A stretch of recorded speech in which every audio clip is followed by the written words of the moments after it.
Hey, so trap. Hey, we out here in this bitch. Shout out my nigga Larry Valley. Oh yeah, shout out. What's up, guys? It's Larry Valley, back again to do a quick tutorial video on O2 sensors. So on a BMW and most every other manufacturer, there's going to be two oxygen sensors, at least, upstream and a downstream. The upstream is the one that's before the catalytic converter. It's usually the shorter one, almost all the time. The downstream is going to be the longer one after the catalytic converter. For the particular car that I'm going to be working on is 96 BMW Z3 318i chassis. There's two, upstream and downstream. I'm going to be doing the upstream. I got a check engine light, so I got a few of them. It's the same exact one. It works. This one's actually used on a lot of upstream sensors for BMWs from 91 to 02. So it's interchangeable. I got these at the junkyard. They're BMW OEM brand, which run anywhere starting from $200 and up. The Bosch is $95 starting. So I just wanted to save myself some money. Yeah, so it's not a hard job. You are gonna need an O2 sensor, a wrench.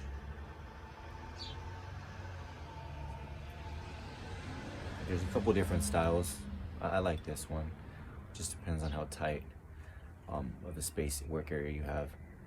So yeah, let's get into it.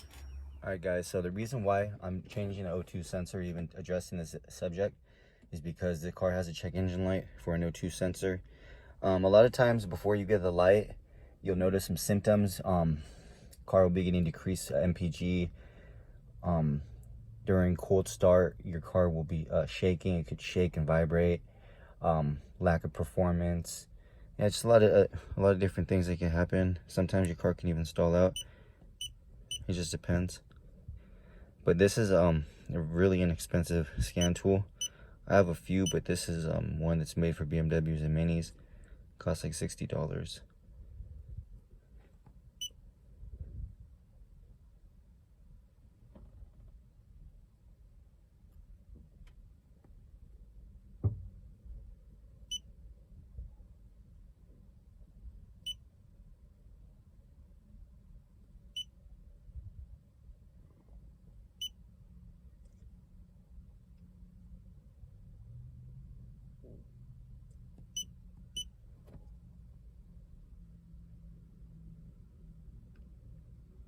Oh, I got a code now for a camshaft position sensor as well. I didn't have that before.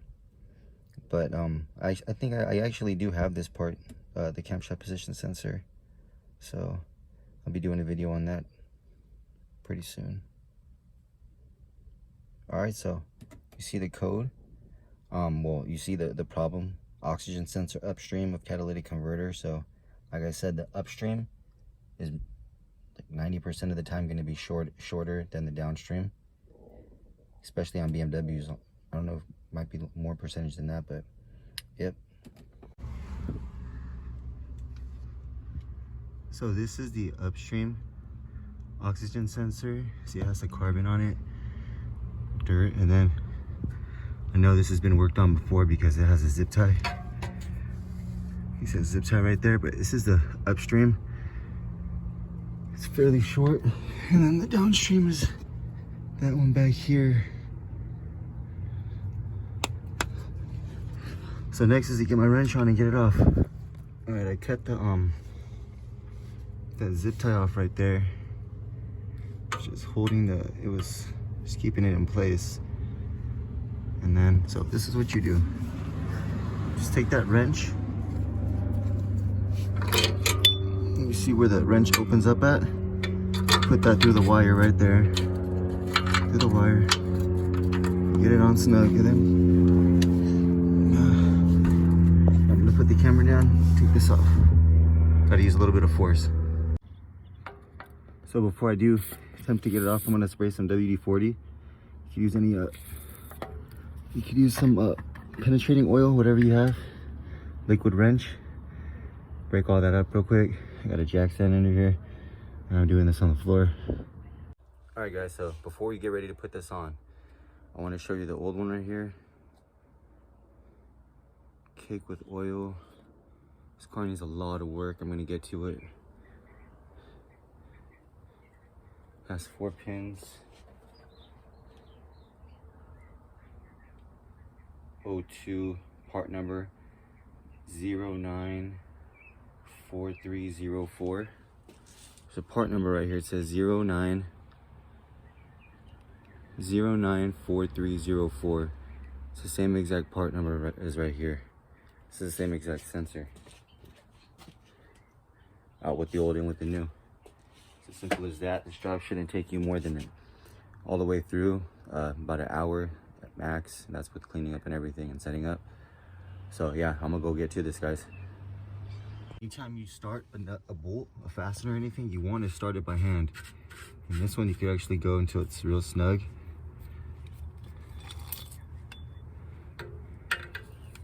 Like that. I believe the spec is 37 Newton meters of torque. 37 foot-pounds of torque. So I'm not going so much, guys. I'm putting pressure, but that's about it. That's about it right there. And then go ahead and line up these ones right here.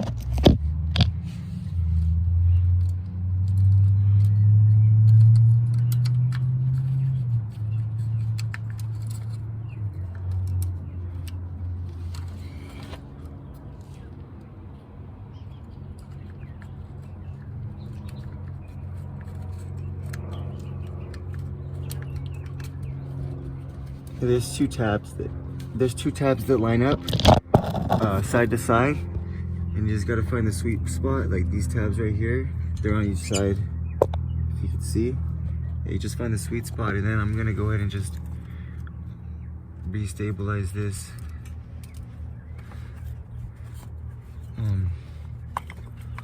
Up here, we go get a zip tie. All right, guys and girls, the oxygen sensor is now on. There's like 10-20 different ways I could have fastened the oxygen sensor in place so that the cable doesn't, you know, hit the pipe, which is thousands of degrees, and burn it. So that's the whole purpose for that, so that the cable doesn't hang down, get burned, and then there becomes an open in the system, and then you get the code all over again. Then you have to buy that nice expensive sensor. So what's up, everybody? I'm back.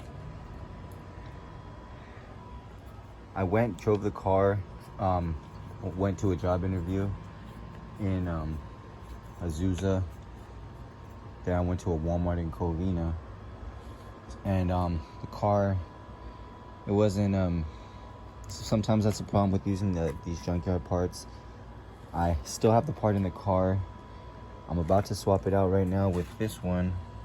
This is that other one I showed earlier. This is the one I didn't use. I want to see if this one works. Although it's the same exact part number,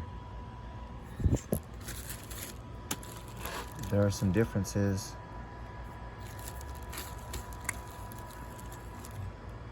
So this one has like these holes. It's a little thicker. And this wire's longer. So this one I had to check engine light for it. I cleaned it. It was really dirty. I used the electronics cleaner. I cleaned it. Yeah, the car was it just felt different. Like I thought it didn't have as much power as it normally does. So I'm gonna swap it out real quick. Shouldn't take me more than like 5-10 minutes. Go test drive the car again, see what happens. But yeah, that's a problem with using these junkyard parts. I'm gonna try to put this one on, drive it. If it doesn't run well, then I might just put this one back on and order another one, and then yeah. But yeah, the good thing is they could fix it. So sometimes, you know, it's a hit or miss. You know, I know a few other guys that do this as well, and they have 4 or 5 of these. Like for my my E91 and my E90, I have 2 upstream sensors, O2 sensors, and yeah, those ones there's no differences at all. It's exactly, but yeah, I found this in the the junkyard in the back of the trunk. So get what you pay for, but we'll see. Car still runs well. I just can feel the difference. I know how it's supposed to run, and it's not running like I want it to. So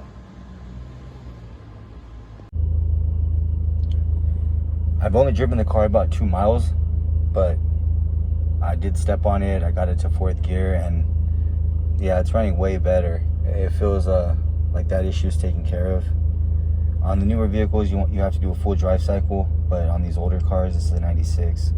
That's not necessary. So appreciate y'all watching. Thank you. Subscribe. Slurry Valley.